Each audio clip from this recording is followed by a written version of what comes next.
RTC కార్మికుల న్యాయమైన డిమాండ్లను వెంటనే పరిష్కరించాలి. ఆర్టీసీ కార్మికుల న్యాయమైన డిమాండ్లను వెంటనే పరిష్కరించాలి.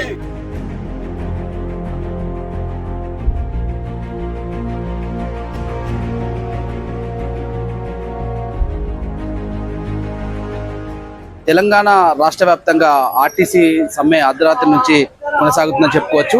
ప్రజాప్రభుత్వం ఏర్పడిన తర్వాత 45 రోజులుగా సమ్మె నోటీసులు ఇచ్చినా కూడా ప్రభుత్వం స్పందించకపోవడంతో ఆర్టీసీ కార్మికులు జేఏసీ పిలుపు మేరకు అయితే సమ్మెలోకి దిగినట్టు తెలుస్తా ఉంది. ఏదేమైనప్పటికీ గత కొన్ని మాసాలుగా చూసుకుంటే ఆర్టీసీ కార్మికులకు అందాల్సిన పిఆర్సీకి సంబంధించిన అంశం అయితేనేమి బకాయిలు కూడా చెల్లించకపోవడంతో ప్రభుత్వ తీరును నిరసిస్తూ నిన్నటి రోజు ప్రభుత్వ యంత్రాంగంతో ఆర్టీసీ జేఏసీ నేతలు అయితే సమావేశం నేపథ్యంలో ఆ సమావేశం విఫలం కావడం నేపథ్యంలో ఆర్టీసీ జేఏసీ పిలుపు మేరకు ఆర్టీసీ కార్మికులు అయితే తెలంగాణ రాష్ట్ర వ్యాప్తంగానైతే సమ్మెలోకి దిగారు. ఈ తరుణంలో ఆర్టీసీలో ప్రయాణించే ప్రయాణికులు వాహనదారులకు సంబంధించిన అంశాన్ని చూసుకుంటే చాలా వరకు ఆర్టీసీ బస్సు డిపోలకే అయితే ఆర్టీసీ బస్సులు అయితే పరిమితమయ్యాయని చెప్పుకోవచ్చు.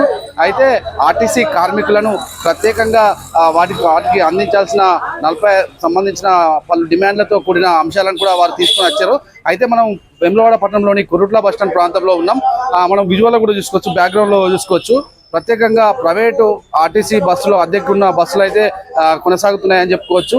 ఈ తరుణంలో ఆర్టీసీలో ఉద్యోగులు కొనసాగుతున్న వారు మాత్రం సమ్మెలో ఉండడంతో కొంతమేరకు ఆర్టీసీ బస్సుల సంఖ్య ఆర్టీసీ ప్రయాణికులకు వినియోగంలోకి రావడం, కొంతమేరకు ఆర్టీసీ ప్రయాణికులకు సంబంధించిన అంశాన్ని కూడా ఇబ్బందులు ఎదుర్కొంటున్నారని చెప్పుకోవచ్చు. ఆర్టీసీ వేములవాడ డిపోలో 23 హైర్ బస్సులు ఉన్నాయి. 23 హైర్ బస్సులు కూడా మన హైర్ బస్ అసోసియేషన్ వాళ్ళతో మాట్లాడడం జరిగింది. వాళ్ళ అసోసియేషన్ హెడ్ ఆఫీస్ అసోసియేషన్ ప్రకారం వాళ్ళు బస్సు నడపడానికి సిద్ధంగా ఉన్నారు. వాళ్ళ సహకారంతో అద్దె బస్సు అన్ని ఆర్టీసీ ఉద్యోగులను కూడా కోరుకునేది ఏంటంటే ప్రభుత్వం భర్తీ చేసింది కాబట్టి 4 వారాలు గడివించింది కాబట్టి వాళ్ళ ప్రభుత్వం సానుకూలంగా కాబట్టి ఆర్టీసీ ఉద్యోగులు కూడా అందరినీ హాజరు కావాల్సిందిగా కోరుతున్నాను. అయితే గతంలో చూసుకుంటే ఆర్టీసీ సమ్మె లేకముందు చూసుకుంటే ఒక సుమారు 50 నుంచి 100 బస్సులు వేములవాడ పట్టణ ప్రాంతాల్లో సేవలు అందించిన తరుణంలో ఈ సమ్మె నేపథ్యంలో బస్సుల సంఖ్య గణనీయంగా తగ్గడంతో ప్రయాణికులు కూడా ఇబ్బందులు పడుతున్నారని చెప్పొచ్చు. ముఖ్యంగా టెంపుల్ సిటీ వేములవాడ పట్టణంలో చూసుకుంటే ఈ సమస్య మరింత ఉందని చెప్పుకోవచ్చు. ఎందుకంటే ఆర్టీసీ కార్మికుల చర్చలు అయితే విఫలంగా అయిన నేపథ్యంలో ఆర్టీసీ జేఏసీ పిలుపు మేరకు అర్ధరాత్రి నుంచి అయితే డిపోల వద్దనైతే ఆర్టీసీ కార్మికులు నిరసన కార్యక్రమాలు ధర్నాలు చేస్తూ తమ న్యాయమైన డిమాండ్లను పరిష్కరించాలని కూడా వారు కోరుతున్న పరిస్థితి కనిపిస్తా ఉంది. ప్రైవేట్ బస్సులని కూడా అది కంప్లీట్ ఫ్రీగా నడుపుతున్నారు. ఒకవేళ మా కండక్టర్ గారు 10 రూపాయలు ఏమైనా మర్చిపోయి రేడిగా ఫ్రీ టికెట్ కూడా ఇస్తే కూడా వాళ్ళ మీద కేసు చేసి రాసి ఇబ్బందుల పాలు చేసి రిమోల్ దాకా తీసుకుపోతున్నాడు సబ్జెక్టు. ఇది ఎంతవరకు కరెక్ట్ అనేది చూసుకోవాలి.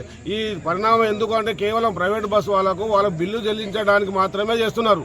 వాళ్ళ బిల్లు పూర్తిగా బిల్లు ఇవ్వడానికి వాళ్ళు కిలోమీటర్ దింపుతున్నారు. ఆ బిల్లు ఎక్కడిది? కేవలం ఆర్టీసీ కార్మికుల చెమట, ఆర్టీసీ కార్మికులు సంపాదించిన చెమటను మాత్రమే వాళ్ళకి ఇస్తున్నారు. ఏ థియేటర్ జోబులకు వెళ్ళి ఇస్తలేరు, ఏ డిపో మేనేజర్ ఇస్తలేరు, ఏ ఎండీ కూడా ఇస్తలేరు. కేవలం ఆర్టీసీ కార్మికుల చెమటను వాళ్ళ శ్రమ దోపిడీ చేసి ఇలా ప్రైవేట్ బస్సు వాళ్ళకు మాత్రమే ఇబ్బంది చేస్తున్నారు. వాళ్ళకే లాభం చేయడానికే చేస్తున్నారు. ఇది సరైనది కాదు అని చెప్పేసి మేము డిమాండ్ చేస్తాం. నోటీస్ ఇచ్చడం జరిగింది 32 డిమాండ్లతో. మరి ఆ సమ్మె నోటీస్కు లేబర్ కమిషనర్ గారు 2 సార్లు పిలిచి 2 సార్లు వాపసు వెళ్ళగొట్టి మరి అసెంబ్లీ నడుస్తుందని వాయిదా వేసినారు. వాయిదా వేసిన తర్వాత మళ్ళీ ఒక 15 రోజులు పిలిచి చర్చలు పిలిచిన తర్వాత మా దగ్గర ఏం లేదు, అది మేనేజ్మెంట్ చూసుకోవాలి, ప్రభుత్వమే చూసుకోవాలని చెప్పి వాళ్ళు చేతెత్తడం జరిగింది. లేబర్ కమిషనర్ 2వసారి పిలిస్తే అది మీ యొక్క డిమాండ్స్ అన్నీ ప్రభుత్వం దగ్గర ఉన్నదని వెళ్ళగొట్టడం జరిగింది. దానికి పొన్నం ప్రభాకర్ గారు రవాణా శాఖ మినిస్టర్ గారు మా దర్వాజాలు తెరిచే ఉన్నాయని మరి జేఏసీ నాయకులు చెప్పడం, మరి పోత సుతం మాట్లాడలేదు.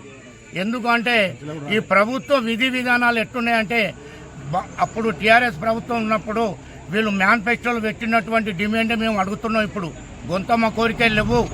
అయితే ఏదైతే అప్పుడు వాళ్ళు ఒప్పుకున్న దానికి ఈ ప్రభుత్వంలో విలీనము తర్వాత 21 pay scale 25 pay scale 2070 aerials RPS aerials ఇవ్వాలని సర్వీస్ కండిషన్ల గురించి ఎంటీ డబ్బులకు విరుద్ధంగా ఇలా ఒక్కొక్కరు 18 గంటల నుంచి 24 గంటల దాకా 25 గంటలు డ్యూటీలు చేస్తున్నారు. వాళ్ళ రక్తాన్ని విండిస్తున్నారు. కాబట్టి కార్మికులందరూ ఏకదంతంగా సమ్మె మా హక్కులు సాధన అయ్యేంత వరకు సమ్మె చేయడం జరుగుతుంది.